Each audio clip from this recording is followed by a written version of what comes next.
Jannik Sinner is banned for 3 months. He'll be back at the Italian Open.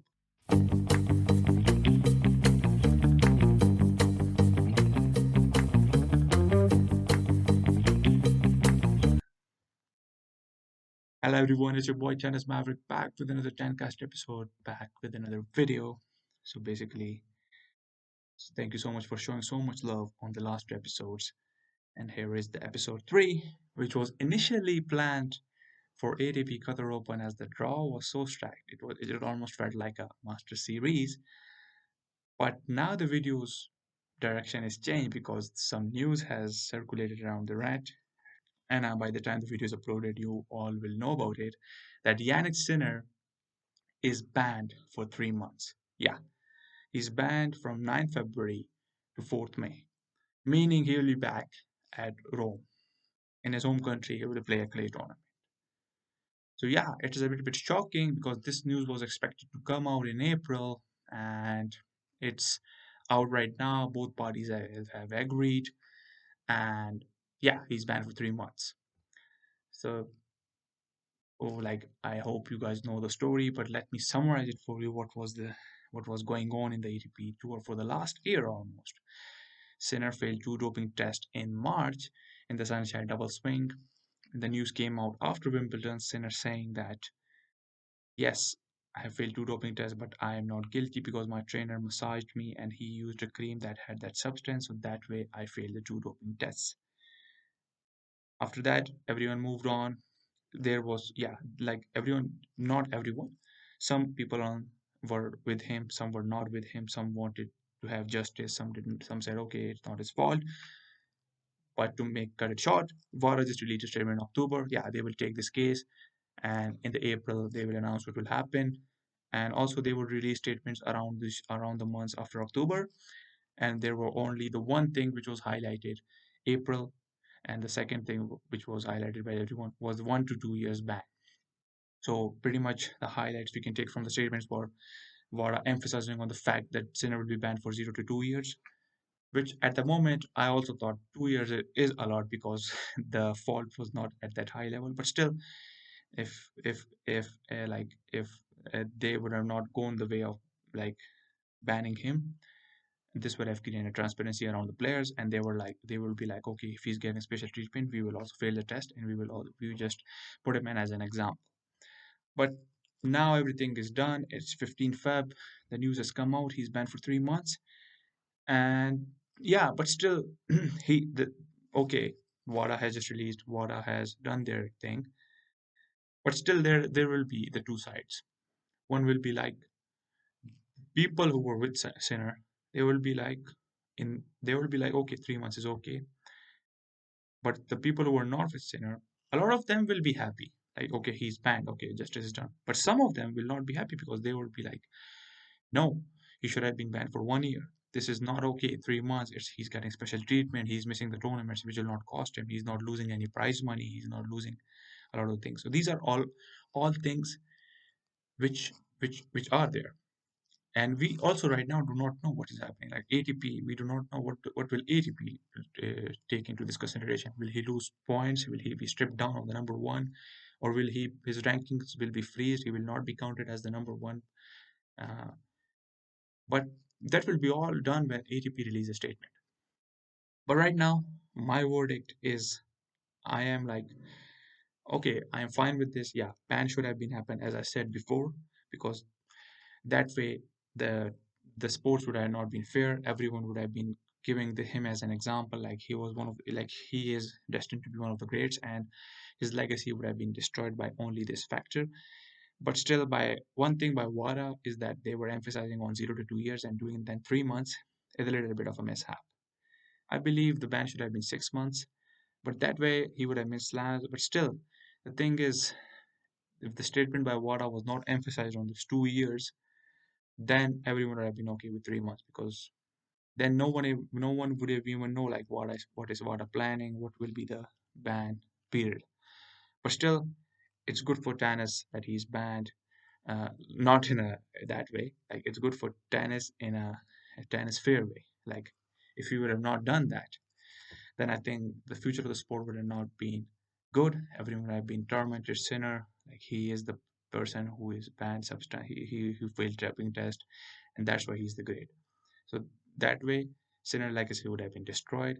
And this is kind of a good way. And if you talk about the ban period, it's also not good. He could have taken it as an injury period for Sinner because these couple of months he will miss tournaments that carries high points, but still he's not missing slams. He's not missing big tournaments in which he's good at. So I think it's a win-win situation for him. Now, cutting it short, you can also give it your comments in the feedback. But my feedback is, yeah, I am sort of happy, but still, that WADA 202 years is not addressed clearly. It should be.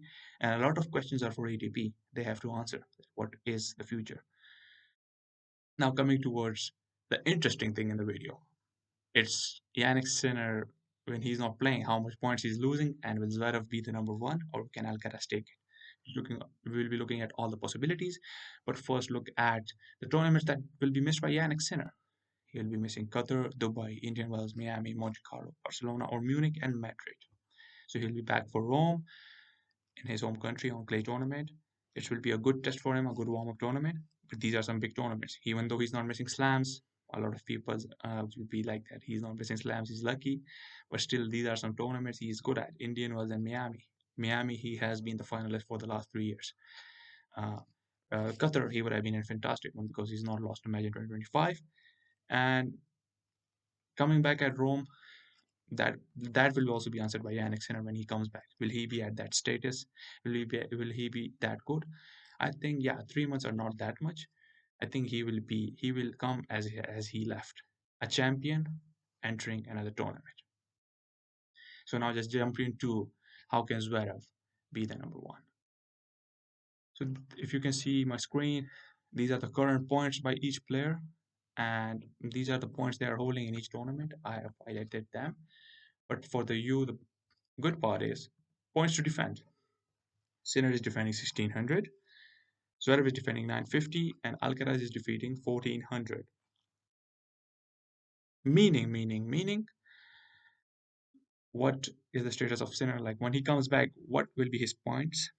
He will be standing at 9730. So it's a very big punch for him. But still, it's not that much big because if the ban would have been after US Open, he would have suffered a lot of big points. But still, if you look at it, dropping from two digits to single digits, and when he enters Rome, remember that he did not play it in 2024. It's a good situation for him. But how can Zverev take it? So for Zverev, is basically he has to accumulate 2,545 points in the upcoming 3 months. There are a lot of big tournaments as I named. If Zverev can do this, he can rightfully be the number one before Roland Garros. For Alcaraz, he has to do 3,720. So now, how can like what is the likely possibility? I think for either of them to take number one, they will have to produce the best tennis they have done in the last 3 months. They have to do it because other than that, they cannot take the spot. And this is basically telling you Jannik Sinner's level. Even if he's not played for 3 months, he can still be at the top. Like the difference is there, but due to this, that gap between the world number one, two, and three, that will certainly reduce a lot. That will create chances, but still, on that other hand, if you see, Yannick Sinner has a lot to gain from the two slams. The biggest test for Yannick Sinner is in the American swing, post Toronto. That is the biggest test because post Rome, he can gain a lot of points. So, for how can Zverev take it? Zverev can basically do it if he does well in all the four Master Series. If he even makes all finals, if he even makes semis, he can accumulate 2,000 points on those tournaments. And if he is able to win Rio, like he's playing next week, or even Munich, so this guy can make gain 2,500 points. But then the interesting questions come when Rome is started. He is likely to defend 1,000 points. Sinner will come back, and the seeding can also change once again. Sinner can take this number one spot before Roland Garros again because Zverev has to defend those 1,000 points. And for Alcaraz, let me make it easy for you. He has to win three of the four Masters, and I think he can win Indian Wells. Three-peat, yeah. Madrid, he can do it. Last year he was not doing well, but this is the tournament he can do well. Miami, he has not won it for the last 2 years, but certainly has done it once if he does it. And Monte Carlo he has not played, but Clay and Monte Carlo, we have not seen Alcaraz play. What if he does that? So there for Alcaraz, he has to do that incredible, incredible run. And if he is able to achieve these types of results, like winning three of the four, and even making one quarterfinal or semi-final, and if he win Doha, he will be likely in the picture. But for how is he going to take the number one spot? That is if he wins Indian Wells, Miami, Madrid, and Monte Carlo final. And also he just has to do well in Doha. So this is the best outcome I can come up with for you. And you can also do the different possibilities. These are the points they have to gain to be the number one. And for if Alcaraz does it, he can be number one at Roland Garros. Yeah, he can be because at Rome he has also nothing to defend. So for Sinner Alcaraz, it will be the fight for the number one if he's able to overtake him, and then yeah, as Roland Garros, Sinner can take it back because Alcaraz has to defend those 2,000 points. So as I said, Sinner, yeah, he can lose, but that if he even loses number one, what the other two has to do is something remarkable, and he can quickly gain that back. Let me show you one more thing, and that is like after each tournament, what will be Jannik Sinner standing at, and what can the two other guys do? Basically, after this week, Jannik Sinner will be remaining same in the points. For Alcaraz and Zverev, yeah, they can like gain points. Alcaraz can do more. Zverev can also do more. Here, Dubai Agabolo, we don't know they are playing or not. Let's wait. But Sinner will be staying same. Sinner will be remaining same till Indian Wells. So till Indian Wells, he's safe. He is the number one. And there, Alcaraz has to defend his points. For Zverev, he has to do something well. Miami is the play tournament where he drops down points, and Monte Carlo. So basically, what I'm saying is if they want to take the number one, it will be happening after Monte Carlo or in Monte Carlo. Because this before that, it's highly unlikely to happen. So because at this stage, if even Alcaraz does it, he's going to reach at maximum 8,000. For Zverev, same scenario, he can reach 10,000, 9,000. So yeah, this is what is right now. Other than that, you can do your own maths, but this is what I have to show to you. And the other players are not here because, yeah, these are the three guys who can contend for it. And still, Alcaraz points like it's nearly 3,800 points. It's still like Alcaraz has to do something remarkable to do this. If he was able to achieve this feat, he then totally deserves the number one. But yeah, doing three of the four masters, he has to do what Novak has done in 2011 and 2015. So yeah, this is it. Let's move to the Doha draw. Now the Sinner situation is done. Let's go to what's gonna happen next week. Yeah, as soon as the days pass, as soon as the ATP Doha Open is commencing, Sinner news will just fade away, slowly fades away, and let's see the draw. And it's all credit to Tennis TV. I'm using their picture. So yeah, if you see the draw, uh, we are having Alcaraz and Silic in round one. That is a good match. And we'll be also seeing how does Alcaraz do in Doha. It is his first time, it is his debut, and in Rotterdam, his debut went well. Here, we don't know how is he gonna do. But Silic, having Silic in the first match, is a tough match. I can say that. Let's just move to the first matches, and then I will just predict you what the quarters I can think. Well, how can this go? And Djokovic is having Berrettini. Oh my God, this was a Grand Slam final in 2021. So Djokovic, Alcaraz both having tough matches. Silic is a Grand Slam champion, multiple Slam finalist. Berrettini is a Slam finalist. These are tough matches. Who is the number two? Okay, Demon Or is the number two seed. See how much Demon has been an amazing player. You can see it in this tournament. He's the number two seed. He's getting Cephalin. So I think after the of the top three, Demon has gotten easy round one match. And Medvedev is the fourth seed. So I think if Sinner would have been in this tournament, Medvedev being the fifth seed, that would have created trouble for him. So I think Medvedev would be happy if Sinner is banned. I think a lot of other players too, because Sinner is currently winning, winning, winning.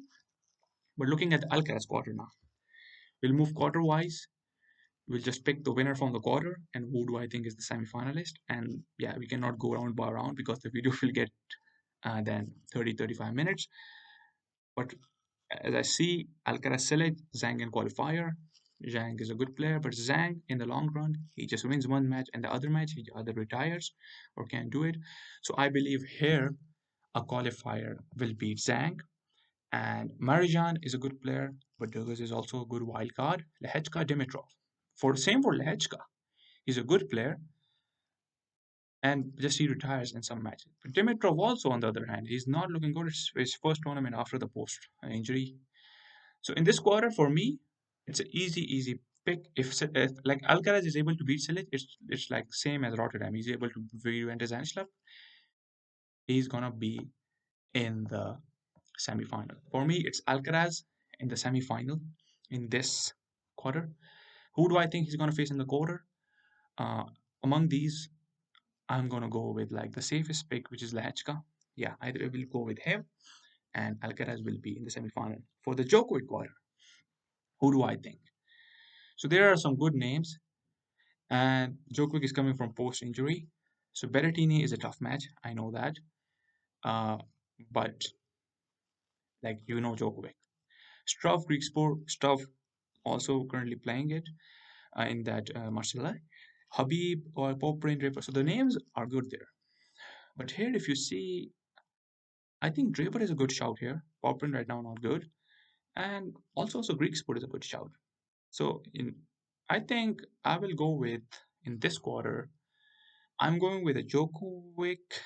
Yeah, I think Djokovic will be facing Draper or Poprin, and I believe I will go with Draper. Yeah, I am going with Draper. I'm not going with Djokovic, and yeah, the thing is, it's his post tournament. We don't know how physically he will be good. He might retire. He might even not lose, and we don't know. I cannot take the risk right now in predicting it, but still, it's tough to go through Berrettini and then Greek sport. It's tough matches. But for Draper, I think if he is able to do Poprin, he can easily make it. And I'm going with Draper, coming towards the Medvedev quarter now. Here it is Tsitsipas is there once again. He's facing Medjovic, who is having a good week in Marsella, and I think at the time I'm recording this video, Medvedev and Medjovic have a match in the semifinal. So Medvedev is playing good in Marsella right now. In the last video, I was like, he has to do something. He's doing. But looking at his quarter, he's facing Kashinov, but he struggled Bergs in the second round. So for me, Medvedev is not making the semifinal there. I have said it. If he does, I will be happy. But the thing is, it's a very tough draw for Medvedev. Kashinov and then having Bergs. Bergs is having an amazing year this time. And Batista good. Sometimes he just plays incredible tennis. So here, I believe uh, I don't know who is going to come through, but I think it's definitely going to be Medvedev. And here I'm going with Felix.